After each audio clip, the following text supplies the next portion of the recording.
اعوذ باللہ من الشیطان الرجیم بسم اللہ الرحمن الرحیم۔ پیارے بچوں، السلام علیکم ورحمۃ اللہ وبرکاتہ۔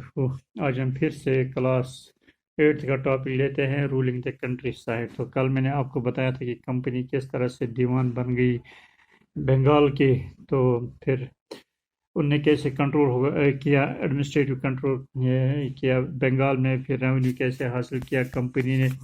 تو اس کے بعد ہم نے پڑھا تھا کہ کس طرح سے انہوں نے ایگریکلچر کو امپروو کرنا شروع کیا۔ تو آج ہم پھر اب پڑھیں گے کہ کراپس ان یورپ، یعنی جو کراپس تھے برٹشرس نے کیسے یہاں پر کراپ اگانا شروع کیے۔ جب برٹشرس نے دیکھا کہ جو یہ کنٹری سائڈ ہے، یہ جو ہے یہاں پر ریونیو زیادہ ییلڈ نہیں ہوتا ہے، یعنی ریونیو پیسہ زیادہ وصول نہیں ہوتا ہے یہاں پر، تو انہوں نے کیا کام کیا، انہوں نے کہا کہ یہاں پر زیادہ کراپس گرو کرنے کی ضرورت ہے، یعنی فصل اگانے کی ضرورت ہے۔ تو 18ویں صدی کے آخر میں جو ہے انہوں نے لوگوں کو اس پر مطمئن کیا، پرسویڈ کیا، منایا، یہاں کہیں پر زبردستی بھی کی، اور مختلف علاقوں میں مختلف فصل اگانے کے لیے کہا گیا ہے۔ جیسے یہاں پر جو اوپیم یعنی افیم جس کو آپ کہتے ہیں، یا انڈیگو جو ایک کلر ہوتا ہے، بنفشی کلر، تو یہ اگانا شروع کیا یہاں پر، اور برٹشرس نے لوگوں کو پرسویٹ کیا، تیار کیا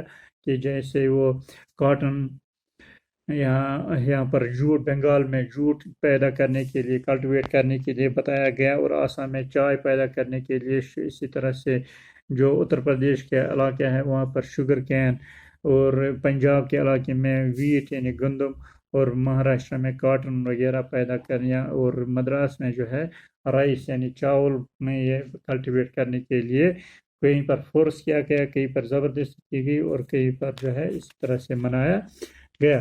تو جہاں تک جو ہے کلر انڈیگو جو ہے، یہ اس کی ایک بہت ہی ہسٹری ہے جی، یہ بہت ہی اچھی ہسٹری ہے پیچھے سے۔ تو یہ بہت ہی اس میں جو ہے یہ میں آپ کو تھوڑا سا پڑھاتا ہوں۔ یہ آپ دو شکلیں دیکھ لیجیے یہاں پر، یہ ایک یہ اور دوسری یہ۔ تو یہاں پر اگر ہم دیکھیں گے جو یہ امیج ہے، تو جو لیفٹ والی امیج ہے، یعنی یہ والی امیج جو ہے، اس میں جو ہے قلم کاری کی پرنٹ کی گئی ہے، یعنی قلم کاری، یہ قلم سے بنایا گیا ہے ویورز کے دوارا، یعنی ویورز جن کا ہم کشمیر میں دون یمن ونان آندھرا پردیش میں یمو قلم کاری کرمت۔ اور یورکن اگر تھی وچھو بیاکھ، یہ کرمز کام، یہ ڈیزائن کورمت cotton print, floral cotton print.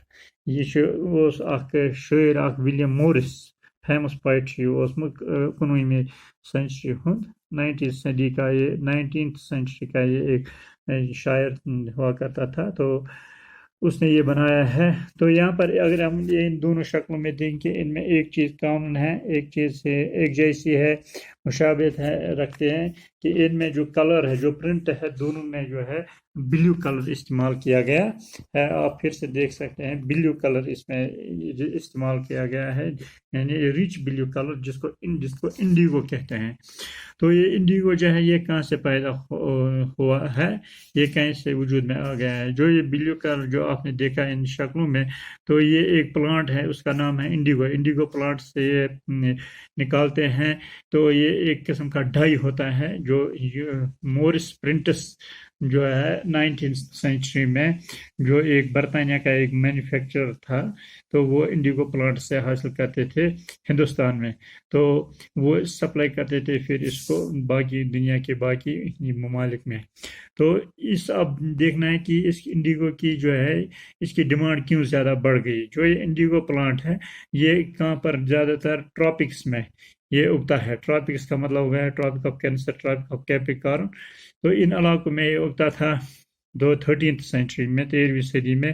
تو جو یہ انڈین انڈیگو جو ہے، جو ہندوستان کا انڈیگو جو تھا، یہ استعمال کیا جاتا تھا کپڑوں کو ڈائی کرنے کے لیے، خاص کر کے اٹلی، فرانس اور برطانیہ میں جو یہ ہے ڈائی کرنے کے لیے استعمال کیا جاتا تھا، لیکن ان دنوں جو ہے کم انڈیگو یہاں پر پیدا کیا جاتا تھا، کلٹیویٹ کیا جاتا تھا اور وہاں پر یورپین مارکیٹ میں بھیجا جاتا تھا، کیونکہ اس کی قیمت بھی اس وقت بہت ہی زیادہ تھی۔ جو یورپین کلاتھ تھا، کپڑے تھے، تو اس کو یہ ڈپینڈ کرنا تھا اس پلانٹ کے اوپر، ایک اور پلانٹ کے اوپر جس کا نام تھا ووڈ، یہاں پر جس کا نام تھا ووڈ۔ یہ تو یا اس سے وہ یہ وائلٹ کلر اور بلیو کلر کے ڈائی بناتے تھے۔ جو ہے یہ ووڈ، یہ پلانٹ یہ ٹیمپریٹ زونز میں اگتا تھا، تو یہ اویلیبل تھا ایزیلی یورپین مارکیٹس میں۔ تو زیادہ تر یہ اٹلی اور ساؤدرن فرانس اور جرمنی میں اگایا جاتا تھا، اس کے علاوہ برطن میں بھی اگایا جاتا تھا، چونکہ اس کو کمپٹیشن تھا اب انڈیگو سے، جو انڈیگو ہندوستان میں پیدا کیا جاتا تھا، کلٹیویٹ کیا جاتا تھا، اس لیے یورپین جو تھے انہوں نے اپنی گورنمنٹس کو پریشرائز کیا کہ آپ انڈیگو پر بین لگا دیجیے۔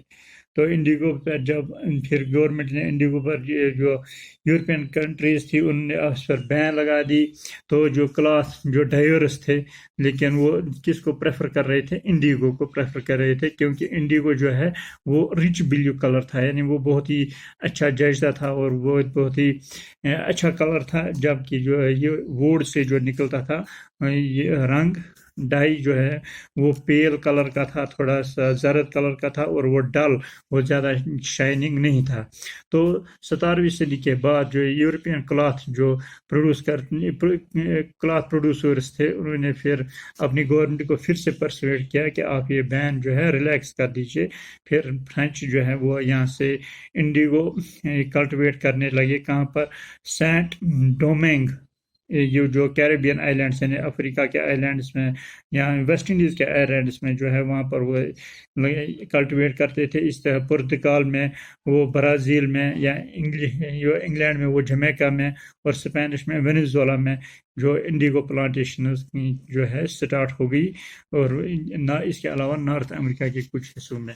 تو جب 18ویں صدی کے آخر میں جو ہے انڈیگو کی جو ڈیمانڈ ہے پھر سے بڑھنے لگی، کیونکہ جو برطانیہ کے لوگ تھے وہ اس کو انڈسٹریلائز کرنے لگے، وہ جو ان کی پروڈکشن، کارن پروڈکشن ہے وہ ڈرامیٹکلی ایکسپینڈ ہونے لگی، تو اس سے جو ہے انارمس بہت زیادہ دباؤ پڑ گیا کلاتھ ڈائز کے لیے، یعنی کپڑوں کو رنگ دینے کے لیے۔ تو جب انڈیگو یہ ڈیمانڈ بڑھ گئی انڈیگو کی، تو اس سے جو ہے وہ ایگزسٹنگ سپلائز جو ویسٹ انڈیز اور امریکہ میں تھی وہ کلیپس ہو گئی، کیونکہ یہاں پر جو ہے یہ انڈیگو کا بہت ہی اس میں رچ کلر کا ہوتا تھا، اور اس میں ڈیمانڈ بہت زیادہ تھی۔ تو اس سے کیا ہوا؟ 1783 سے 1799 تک جو ہے انڈیگو کی جو کلٹیویشن تھی وہ گر گئی، ہاف تک وہ گر گئی، یعنی نصف تک وہ گر گئی۔ جو کلاتھ ڈائیورس تھے برطانیہ میں وہ بہت ہی بے صبری سے دیکھ رہے تھے نئے سورسز انڈیگو کے لیے، انڈیگو سپلائی کے لیے، تو وہ یہ دیکھ رہے ہیں کہ اب ہم انڈیگو کہاں سے حاصل کریں گے۔ تو اس کے بعد جب انہوں نے دیکھا تو پھر برطانیہ نے پھر رخ کیا ہندوستان کا۔ تو جب ہندوستان نے دیکھا کہ یہاں پر یہ کمپنی تھی، یہاں پر ایسٹ انڈیا کمپنی، جب انہوں نے دیکھا کہ یہاں پر انڈیگو کی جو ڈیمانڈ جو ہے وہ بڑھ رہی ہے، تو کمپنی جو ہے ہندوستان میں انہوں نے نئے طریقے ڈھونڈنا شروع کیے کہ کہاں سے ہم یہ انڈیگو کلٹیویشن شروع کریں گے۔ تو پھر 18th سینچری کی لاسٹ ڈیکیڈ جو تھی وہاں سے جو ہے بنگال میں یہ ایکسپینڈ کی گئی، انڈیگو کلٹیویشن جو ہے ایکسپینڈ کی گئی۔ پھر جو ہے 1788 میں 30% جو انڈیگو کا وہ بنگال سے امپورٹ ہوتا تھا برطانیہ کی طرف۔ تو 1810 میں یہ پروپورشن، یہ مقدار 95% تک پہنچ گئی۔ اس کا مطلب ہے جو بھی انڈیگو یہاں جاتا تھا یہاں سے، وہ بنگال سے، وہ 95% جاتا تھا برطانیہ میں۔ اس سے جو ہے اس انڈیگو کا ٹریڈ جو ہے بڑھنے لگا، اور اس سے جو کامرشل ایجنٹس تھے یا آفیشلز تھے کمپنی کے، انہوں نے بھی اپنا کام کاج چھوڑ کر انڈیگو پروڈکشن میں یہ کیا اپنا جو ہے سارا وقف کیا۔ تو انہوں نے بہت سارے ایئرز جو ہے انہوں نے وہ اپنے کام چھوڑ کے اب وہ اسی بزنس میں لگے، انڈیگو کے بزنس میں، کیونکہ اس میں اٹریکشن تھی، پیسے بہت سارا تھے، تو فائدہ بہت زیادہ تھا۔ تو سکاٹش مین اور انگلش مین جو ہے، جو انگلستان سے لوگ یا سکاٹ لینڈ سے لوگ یہاں آئے، ہندوستان، اور وہ یہاں پر جو ہے اب یہ بزنس سے انڈیگو کی بزنس کرنے لگے۔ تو اس سے جو ہے اس سے یہاں پر وہ گورنمنٹ سے لون لینے لگے اور کمپنی سے لون لینے لگے، جس سے جو ہے اس کی پروڈکشن میں انکریز ہو گیا۔ تو اب دیکھنا یہ کیسے پیدا کیا جاتا تھا۔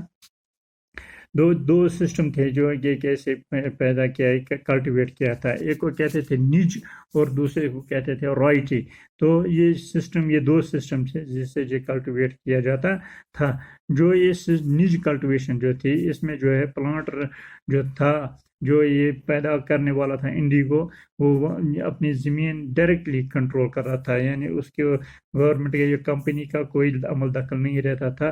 وہ نہ ہی کسی سے لینڈ لیتا تھا رینٹ پر، یعنی اور صرف اس کی اپنی زمین ہوتی تھی، یا کسی زمیندار سے وہ لینڈ نہیں لیتا